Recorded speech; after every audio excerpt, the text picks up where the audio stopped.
શ્રી રાધા કૃષ્ણાભ્યામ નમઃ. એબીસી ન્યૂઝમાં આપ સર્વેનું સ્વાગત છે.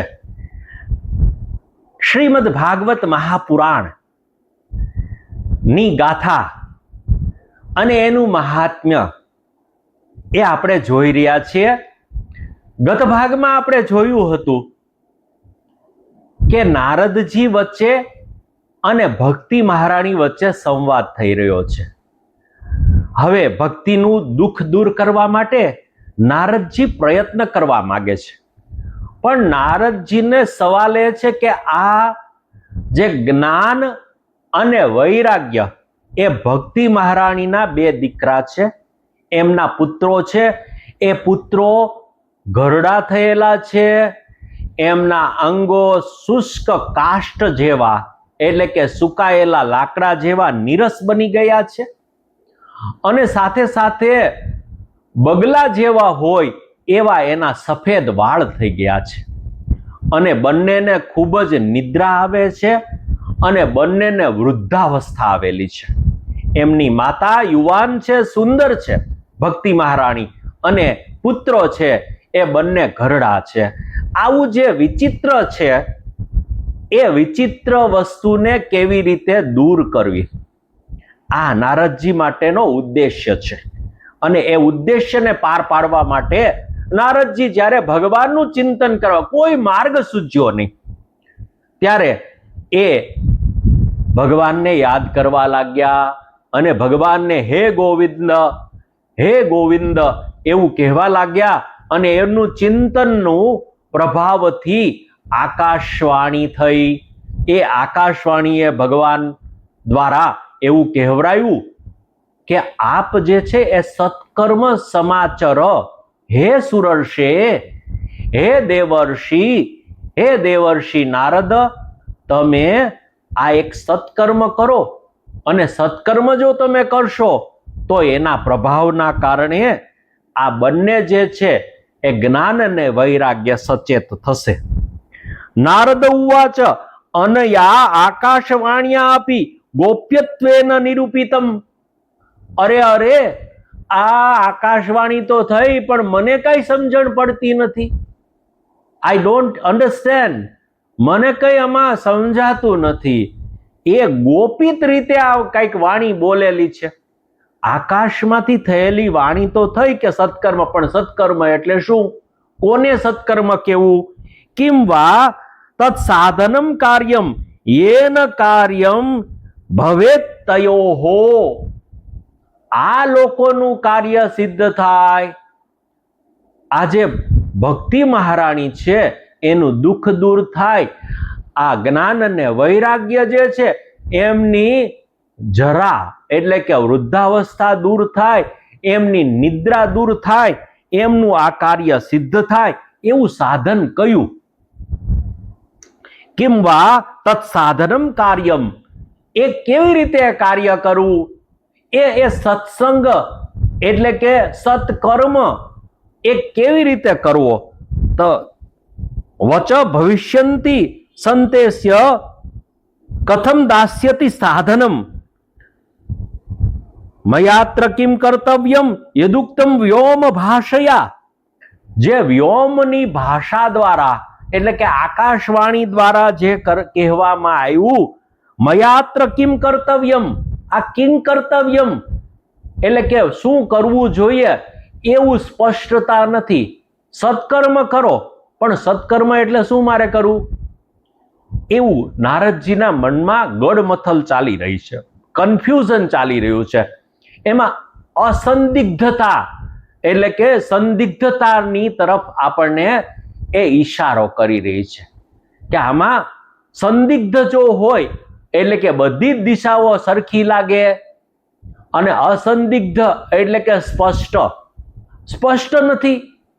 વાણીએ કહ્યું કે તમે સત્કર્મ આચરણ કરો, પણ સત્કર્મ એટલે કિમ મયા કર્તવ્યમ, મારે શું કરવું જોઈએ? મયાત્ર કિમ કર્તવ્યમ, અત્ર એટલે કે અહીંયા મારે શું કરવું એ મને સ્પષ્ટ થતું નથી. સૂત ઉવાચ. આવું સૂતજી વર્ણન કરતા કરતા એ નારદજીના શબ્દો છે એ શૌનકાદિ ઋષિઓને કહે છે, અને સૂતજી એ નૈમિષારણ્યમાં આ આગળ વાત કરે છે. તત્ર દ્વાવપી સંસ્થાપ્ય નિર્ગતો નારદો મુનિહિ. આવું જ્યારે એના મનમાં મૂંઝવણ થઈ ત્યારે આ વ્યોમવાણીને સમજવા માટે હવે શું કરવું, એટલે બંને જ્ઞાન અને વૈરાગ્ય અને ભક્તિ દેવીને ત્યાં જ એટલે કે યમુના નદીના કિનારા ઉપર વૃંદાવન ધામમાં નારદજી પધાર્યા હતા અને ત્યાં એમણે તત્ર આશ્ચર્યમ મયા દ્રષ્ટમ, ત્યાં મેં એક આશ્ચર્ય જોયું. એ આશ્ચર્ય આપણને વર્ણવતા વર્ણવતા એ લોકોના દુઃખો રજૂ થયા આ જ્ઞાન અને વૈરાગ્યના, અને એમને ત્યાં જ છોડીને એ સત્કર્મ શું કરવાથી આ લોકોના દુઃખ દૂર જલ્દીથી થાય, શીઘ્રાતિ શીઘ્ર, જલ્દીમાં જલ્દી આમનું દુઃખ કેવી રીતે દૂર થાય એ માટે નારદજી છે એ તીર્થાટન માટે નીકળ્યા. એ લોકોને ત્યાં જ સ્થાપિત કર્યા. એટલે કે યમુના નદીના પુલિન ઉપર જ્ઞાન, વૈરાગ્ય અને ભક્તિ એ ત્રણેયને છોડીને નારદજી જુદા જુદા તીર્થની અંદર જવા માટે ઉદ્યત થયા છે. તીર્થમ તીર્થમ વિનિષ્ક્રમ્ય પૃચ્છન માર્ગ મુનીશ્વરાન. આ બધા મુનીશ્વરોને, મહાત્માઓને, સંતોને, ઋષિ મુનિઓને જ્યાં જાય, જે તીર્થમાં જાય ત્યાં નારદજી પ્રશ્ન એક જ કરે કે આવી વ્યોમવાણી થઈ અને જ્ઞાન અને વૈરાગ્ય બંને ઘરડા થયેલા છે, એમને નિદ્રા આવે છે, તો એમનું દુઃખ કેવી રીતે દૂર થશે? આવો પ્રશ્ન બધાને કરે અને બધા જે છે એનો જવાબ આપી શકતા નથી. કોઈ સ્પષ્ટપણે જવાબ આપી નથી શકતા. વૃત્તાંત શ્રૂયતે સર્વે કિંચિત નિશ્ચય નોચ્યતે. આની અંદર બધા જ આ વૃત્તાંત તો સાંભળે પણ નિશ્ચય કોઈ કરી શકે નહીં કે આ સત્કર્મ એટલે ચોક્કસ રીતે શું, એવો નિશ્ચય નોચ્યતે એ કોઈ બોલતું નથી. અસાધ્યમ કેચન પ્રોચુર. કેટલાક લોકો તો કે આ તો અસાધ્ય છે, આ સત્કર્મ જે તમે વાત કરો છો એ તો અસાધ્ય છે. પ્રોચુર દુર્જય મિતિ ચાપરે. આનો તો જય મેળવવો એ ખરેખર આ વૃદ્ધાવસ્થાની દૂર થશે કે નહીં થાય, આની નિદ્રા દૂર થશે કે નહીં, એ દુર્જય છે. આ સત્કર્મ શું છે એ બહુ સ્પષ્ટ થતું નથી. હવે એ આગળ કે છે મૂકી ભૂતાસ તથા અન્ય. અમુક જણા તો સાવ મૂંગા થઈ ગયા. આવો પ્રશ્ન જ્યારે નારદ કરે ત્યારે મહાત્માઓને પણ અંદર ઘણી બધી ગડમથલ થાય. કિયંતઃ પલાયિતાહ. કેટલાક તો પોતાનો અનાદાર થશે, આમાં પોતાની વેલ્યુ જશે એવું વિચાર કરીને ત્યાંથી પલાયન કરી ગયા, ત્યાંથી જતા રહ્યા. અને હાહાકારો તો આ ચારે બાજુ નારદ મુનિના આ સવાલથી હાહાકાર થવા લાગ્યો કે જો નારદજીને ખબર ના હોય અને નારદજી એના માટે સંશોધન કરવા માટે તીર્થે તીર્થે ભમી રહ્યા હોય તો બીજા કોને ખબર હોય. હાહાકારો મહાનાસિત ત્રૈલોક્ય વિસ્મયાવહ. ત્રણે ત્રણ લોકની અંદર વિસ્મયકારી રીતે હાહાકાર મચી ગયો. અને વેદ વેદાંત ઘોષેશ.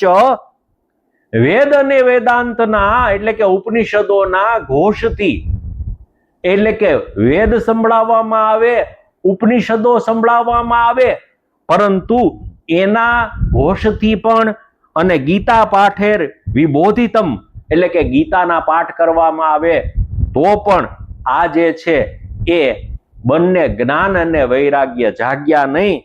તો હવે કયું સાધન એના માટે કરવું કે જેથી કરીને જાગી જાય? ભક્તિ જ્ઞાન વિરાગાણામ નોદતિષ્ઠ ત્રિકમ યદા. એટલે કે ભક્તિ, જ્ઞાન અને વૈરાગ્ય આ ત્રણેયની ત્રિપુટી છે.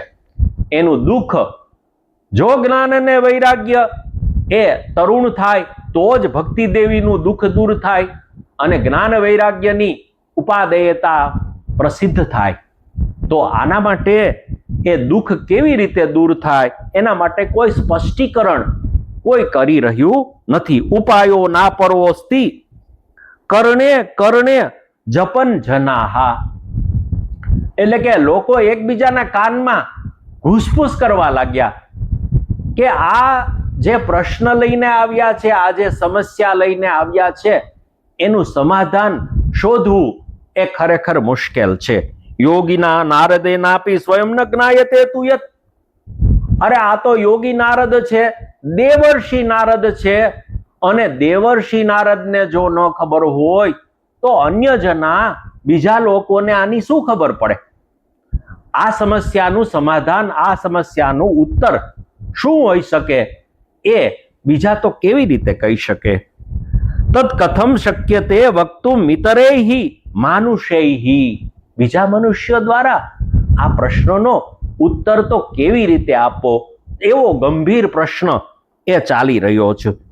એતદ ઋષિગણૈ પુષ્ટે નિર્ણિતોક્તમ દુરાસદમ. એટલે કે આને સાધ્ય કરવું એ શક્ય નથી. તત્ચિંતાતુરો સોથ બદ્રી વન માગત. આમ વિચાર કરતા કરતા, લોકોને પૂછતા પૂછતા આ નારદજી છે એ ધીમે ધીમે ધીમે જુદા જુદા તીર્થોમાંથી પસાર થતા થતા બદ્રી વનમાં આવ્યા. અને બદ્રીનાથ જ્યાં બિરાજમાન છે, બદ્રી નારાયણ જ્યાં બિરાજમાન છે, ત્યાં આવ્યા. ત્યારે એમના મનમાં એક વસ્તુ થઈ, અને એ વસ્તુ એવી થઈ કે ચલો આ બદ્રી વનની અંદર હું જે છે એ અહીંયા તપ કરું, અને એ તપ કરું તો એ તપના પ્રભાવે આ મને આનો રસ્તો મળે. તપશ્ચરામી, અહીંયા હું તપ કરું.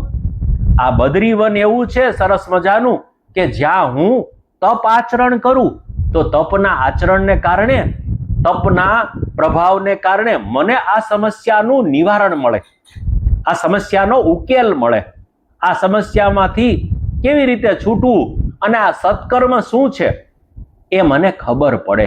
ત્યારે નારદજી ત્યાં તૈયારી કરવા લાગ્યા છે કે ચલો હું અહીંયા બેસીને તપ કરું અને તપના પ્રભાવે મને આ સમસ્યાનો ઉકેલ આવે. તાવત દદર્શન, ત્યાં સુધીમાં તો એમણે જોયું કે કરોડો સૂર્ય જાણે ઉગ્યા હોય એવા સનત કુમારો, સનક, સનંદન અને સનત કુમાર, આ ચાર ભાઈઓ જે છે એ ફરતા ફરતા કરોડો સૂર્યના તેજવાળા એવો ત્યાં આવી અને એની સમક્ષ ઉભા રહ્યા છે. અને એમને જોઈને નારદજીએ એમને પ્રણામ કર્યા છે, સાષ્ટાંગ દંડવત કર્યા છે કે હે સનત કુમારો, આપનું દર્શન એ ખરેખર પુણ્યને લાવવા વાળું છે, અને આપનું અત્યારે જે દર્શન થયું છે એ ખરેખર મારા માટે એક ભાગ્યની વાત છે. ભાગ્યની વાત, ખરેખર કોટી સૂર્ય સમપ્રભ. આ લોકો કોટી સૂર્ય, અનેક સૂર્યો જેવા છે. તો નારદ કહે છે ઇદાનીમ ભૂરિ ભાગ્યેન ભવદ્ભિઃ સંગમો ભવત. આપનો સંગમ જે છે એ મારા ખરેખર મોટા ભાગ્યને લીધે થયો છે. આપ જે છો એ પધાર્યા છો. હું તો અહીંયા તપ કરવાનો હતો, પરંતુ આપનું દર્શન થયું છે એ ખરેખર મારું તો મહાભાગ્ય છે, અને એ મહાભાગ્યને કારણે જ આપના દર્શન થયા છે. તો એમની સાથે હવે નારદજી આ શું કરશે, કેવી રીતે સત્કર્મ કરવાનું છે, એનો ઉપાય શું છે, આ સમસ્યાનો ઉકેલ શું છે વગેરે આ સનત કુમારો છે એમને ઉપદેશ આપશે. એ અતિ મહત્વનો ઉપદેશ આપણે હવે પછીના ભાગની અંદર આવતા ભાગમાં જોઈશું. ત્યાં સુધી આપ સર્વેને જય શ્રી કૃષ્ણ.